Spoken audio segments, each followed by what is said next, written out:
हे बघा, हा मुकुट बनवलाय. मूर्तीची साईज लहान मोठी असेल, डोकं लहान मोठं असेल तरीही हा मुकुट आपण हे वेलक्रो काढून काढू घालू शकतो आपल्या साईजनुसार. आत्ता मी हा मापातच करून ठेवलंय, त्यामुळं याला आपण अजूनही मोठं करू शकतो, छोटं करू शकतो. असा हा सुंदर असा मुकुट आहे. मुकुट हा पूर्ण हाता मशीनवर शिवलाय. फक्त हे जे आहे हे खडे फक्त मी चिटकवलेत.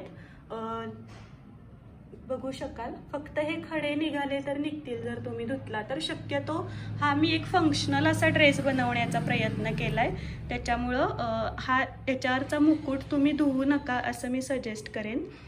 जेव्हा 7 ड्रेस देते मी तेव्हा त्यातले 2 हे डिझायनर बनवून देते. बघू शकाल हा लुक स्वारींचा. खूप सुंदर असा हा मुकुट आहे आणि ही वाईन कलरची शाल, त्याच्या खालची झालर.